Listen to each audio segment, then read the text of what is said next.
வணக்கம். இன்னைக்கு நீங்க கேட்க போற கதை அசோகமித்திரன் அவர்கள் எழுதிய துரோகம். ஒரு ஆள் ஒசரத்துக்கும் மேல இருந்த அந்த கடிகாரத்துல இருந்து வந்த மணியோசை ரொம்ப மெல்லமா கேட்டுச்சு. 8:30 மணி ஆயிடுத்தேப்பா அப்படின்னு தான் அப்பாவோட ட்ரெஸ்ஸை பிடிச்சு இழுத்தா மங்களம். சத்த இரு, இதோ வந்துடுவா அப்படின்னு அப்பா சொன்னாரு. அந்த பங்களா ரொம்ப பழமையானது. ஆனா அங்க இருந்த சோஃபா, மேஜை, நாற்காலி இதெல்லாம் நல்ல பளபளன்னு மின்னுச்சு.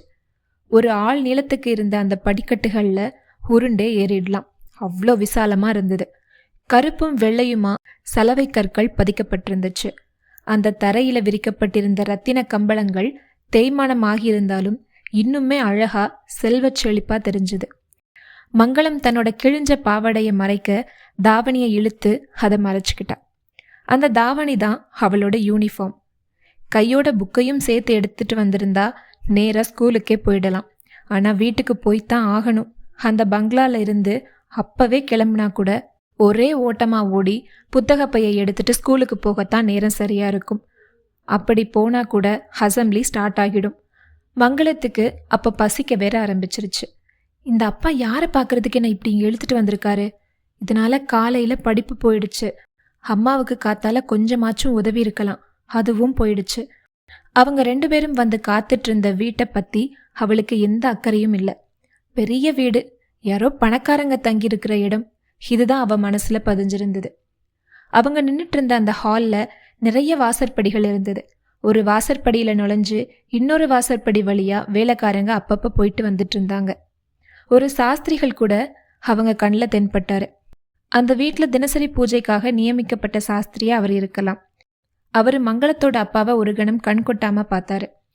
இவங்களுக்கு ஒருத்தரை ஒருத்தர் தெரியாதுன்னாலும் வேற எத்தனையோ விஷயங்கள் அந்த 2 பேருக்குமே தோணியிருக்கும். இவ அப்பா எப்பவுமே நிரந்தரமான ஒரு புன்னகையோட இருந்தாரு. எந்த நிமிஷத்துல எந்த திசையில இருந்து யாரு வந்தாலும் அந்த ஒரு புன்னகை அவருக்கு சாதகமா ஒரு வாய்ப்பை ஏற்படுத்தி கொடுக்க முடியும். மங்களத்துக்கு பசி தாங்க முடியல. முந்தின நாள் இரவு ஏதோ பேருக்கு தான் சாப்பிட்டா, அவ்வளோதான். தரித்திரனுக்கு பசிக்க கேட்பானேன்னு அவ அப்பா சொல்லுவாரு. காலையில சமைக்கிற குழம்போ ரசமோ மீதம் இருந்தா நைட்டுக்கு வாய்க்கு ருசியா கிடைக்கும். அதுவும் இல்லைன்னா மோர் சாதம் தான். சாப்பிட்றப்பவே வயிறு நிரம்பி வழியிற மாதிரி மோர் சாதம் தான் தோண வைக்கும். காலங்காத்தாலேயே அப்பாவோட கிளம்பி அந்த பெரிய வீட்டுக்கு வந்தாச்சு.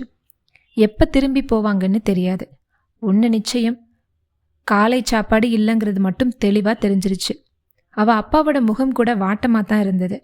மங்களம் கடிகாரத்தை பார்த்தா. ஆளுயரம் இருந்த அந்த கடிகாரத்தோட முகம் வட்டமா இருந்தது. அதுக்குள்ள மணி காட்டுற 2 கைகள், மீதி முழுக்க நீண்ட பெண்டுலம். அது ஆடுறது ஒரு களை கூத்தாடி கைத்தை பிடிச்சி தலைகீழ தொங்கி ஆட்டம் காட்டுறது போல இருந்தது. பொதுவா இந்த மாதிரி ஆட்டங்களுக்கு களை கூத்தாடிகள் அவங்களே ஆடுறதில்ல.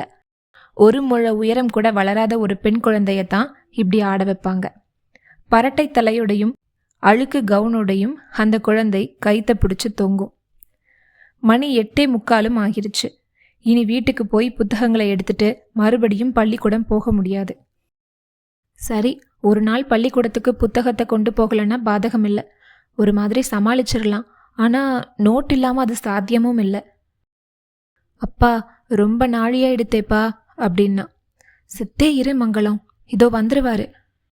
யாருப்பா வருவாரு அப்படின்னு மங்களம் கேட்க, இந்த வீட்டுக்காரர் தான், இதோ வந்துருவாரு அப்படின்னாரு அவ அப்பா.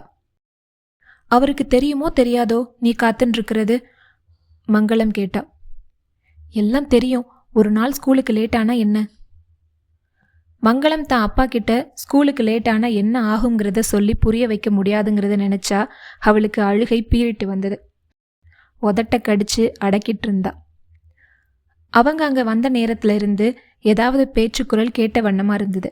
ஆனா இப்ப முதல் முறையா அந்த பேசுற துணியில ஏதோ வித்தியாசம் தெரிஞ்சுது. கேட்ட அந்த குரல் உரத்ததா இல்லாதப்பவும் அதுல இருந்த ஏதோ ஒரு உரத்தன்மை அதுவரைக்கும் யாரு பேச்சிலையும் இருந்ததில்ல. மங்களத்தோட அப்பா எழுந்து நின்னாரு. வெள்ளை வெள்ளேன்னு உடையணிந்து ஒருத்தர் மாடிப்படியில இருந்து இறங்கி வந்தாரு. அவர் நெத்தியில பூசியிருந்த விபூதியின் நிறமும் அந்த உடையின் நிறமும் ஒரு போல இருந்ததுன்னா பாருங்க. அவர் அந்த ஹால் கிட்ட வரவும் ஒரு வாசற்கதவிற்கு ஒருவரா வீட்டு வேலைக்காரங்க வந்து நின்னாங்க. ஆனா அவர் எல்லார்கிட்டையும்லாம் பேசல. சொந்தக்காரர் ஒருத்தர்கிட்ட மட்டும் பெரியம்மா ஊருக்கு போகணும்னு சொன்னா அவ என்னைக்கு போகணும்னு தெரிஞ்சுட்டு தாமோதரன் கிட்ட சொல்லிடுங்கோ, அவன் டிக்கெட்டுக்கு ஏற்பாடு பண்ணிடுவான். அந்த டெலிஃபோன்காரங்க வந்தாங்கன்னா மாடி எக்ஸ்டென்ஷன் அடிக்கடி சிக்கிக்கிறதுன்னு சொல்லி அந்த இன்ஸ்ட்ருமெண்ட்டை மாற்றிடுவாளான்னு கேளுங்கோ. வேற விசேஷம் ஒன்றும் இல்லையே அப்படின்னாரு.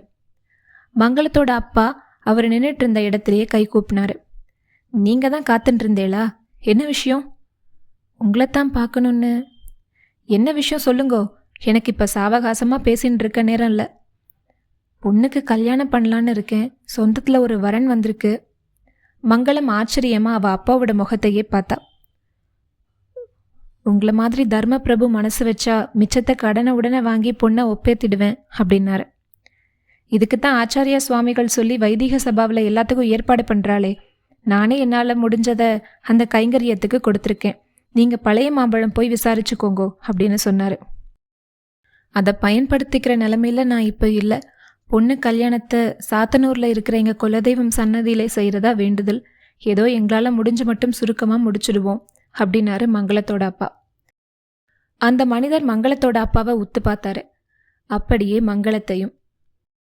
இந்த குழந்தைக்கு கல்யாணத்துக்கு என்ன அவசரம்? 12 வயசு கூட முடிஞ்சிருக்காது போல இருக்கே. 14 வயசு ஆகிறது. பெரியவ தான். ஏழப்பட்டவாலாம் இதை பார்க்க முடியுமா? நல்ல இடமா பையன் தானே பண்ணிக்கிறேன்னு வர்றப்போ முடிச்சா தானே உண்டு. வர்ற வாரம் வந்து பாருங்கோ. இப்படி தனித்தனியாக பணம் தர்றதை நிறுத்தியாச்சு. இல்லைன்னா சபாவில் சொல்லி செக்ரட்டரி யாரையாவது வந்து என்னை பார்க்க சொல்லுங்க. வெளியே கிளம்பின அந்த பெரியவரை பின்தொடர்ந்து போனார். அவளாம் என் பேச்சை கேட்டு எதுவும் செய்ய மாட்டா. சபாவெல்லாம் அவள் வேண்டியவாளுக்கு தான். என்ன மாதிரி இருக்கிறவாள்லாம் இன்னும் ஒவ்வொருத்தரையா அண்டி கை நீட்டித்தான் ஜீவிக்க வேண்டியிருக்கு. என் மாத சம்பளம் 50 ரூபா. அதில் நான் 2 குழந்தைகளையும் வயசான தாயையும் வச்சுண்டு எப்படி மானத்தோட காலத்தை தள்ளுறது? சபான்னு போனால் விரட்டி அடிக்கிறா. என் வீட்டில் சாப்பாடு ஒரு வேளை தான். இந்த குழந்தையெல்லாம் ஒரு வேளை கஞ்சி குடிச்சு தான் பள்ளிக்கூடம் போயிட்டு வருது. ஒரு 100 ரூபா தந்தேல்னா இந்த மாதம் ஒரு மாதிரி தள்ளிடுவேன் அப்படின்னாரு. மங்களமும் அவ அப்பாவோடைய நடந்தா. அந்த பெரியவர் எதையும் காதில் வாங்கிக்காம பங்களா வாசலுக்கே போயிட்டாரு. அங்கே அவர் போகிறதுக்கு ஒரு கார் தயாராக நின்றுட்டு இருந்தது. அவர் ஏறினதும் டிரைவர் அந்த வண்டியை எடுத்துட்டு கிளம்பிட்டான். மங்களத்தோட அப்பா கூப்பிய கை விலகாம அப்படியே நின்னாரு. வண்டியும் வெகு தூரம் போயிடுச்சு. மங்களம் இந்த தடவை அப்பாவோட ட்ரெஸ்ஸை பிடிச்சி இழுக்கல. முதல்லையே யாசகத்துக்காகத்தான் வந்திருக்கோம்னு அவ யூகிச்சு வச்சிருந்தா. ஆனா அப்பா யாசகத்துக்காக சொன்ன அந்த காரணம்தான் அவளுக்கு கூச்சத்துல உடல் சிலிர்க்க வச்சது. அப்பா மேல ஒரே சமயத்துல வெறுப்பும் பரிதாபமும் உண்டாச்சு. இனி எந்த காலத்திலையும் கல்யாணத்துக்கு ஒத்துக்கவே கூடாதுன்னு மங்களம் தீர்மானம் செஞ்சுக்கிட்டா. இதோட இந்த கதை முடிஞ்சது. கதை எப்படி இருந்ததுன்னு கமெண்ட்ல சொல்லுங்க. அடுத்த வாரம் இன்னொரு சிறுகதையுடன் உங்களை சந்திக்கிறேன். நன்றி.